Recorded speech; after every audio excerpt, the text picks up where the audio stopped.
উখিয়া এবং টেকনাফের ৩৩টি ক্যাম্পে রোহিঙ্গা সন্ত্রাসী গ্রুপগুলো নিষ্ক্রিয় হওয়ার পর কমে গেছে হত্যা, অপহরণ ও চাঁদাবাজি সহ নানা অপরাধ।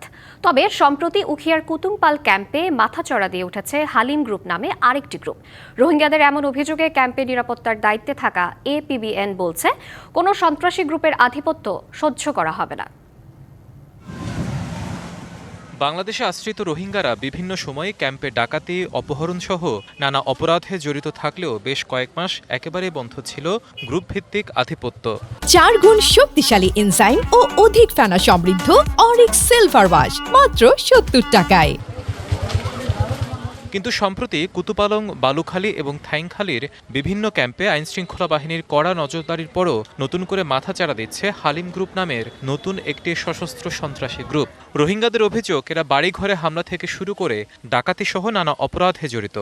হালিম গ্রুপ মানে সংগঠন হালিম গ্রুপ হরিবা সংযোগ করলে রেজিস্টার তো ফোন আনিয়ে তারপরে নতুন ক্যাম্পের ফোন মিলিয়ে তারপরে এখন কোন হারাফি বেশি ক্যাম্পের মাঝে বাড়ি গিয়ে আর তাইনে হারি আর গোয়াল লুট করি ফেলাই এই ঘরত তাইনে হারির আজ আমার সোনা বিজিতে গিয়ে দিন দরিয়ে ছুরি মাঝিয়ে।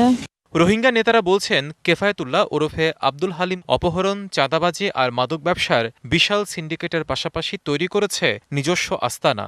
পয়সা ধরিলে যা গই 5 লাখ 10 লাখ এনিলা টিয়া কল ডিমান্ড করে আর বহুত জায়গাত মাদিনা টাহাইতে এই ধরনের এনিলা কিছু এখন ক্যাম্পত মাঝে অ্যাক্টিভিটি দেখা যায়। এটি যে ক্যাম্প যার মনে যেন কন্টিনিউসলি এঙ্গুরি করার দিয়ে আইব পুরা রোহিঙ্গার রাইট আল্লাহ অ্যাক্টিভিটি বিরুদ্ধে হিউম্যান রাইট ডিফেন্ডার আর কথা পর্যন্ত তারা কোনকে গুরুত্ব দিয়ে আর প্রোটেকশন আল্লাহ কোনকে নভাবে দইলে আর পুরা 33 ক্যাম্প মোর দেন 14 লাখ পর্যন্ত রোহিঙ্গা আল্লাহ তারা ক্যাঙ্গুরি বাফিব আইয়ানরে কোনোদিন গ্যারান্টি বাফিব কোনো পাইতো।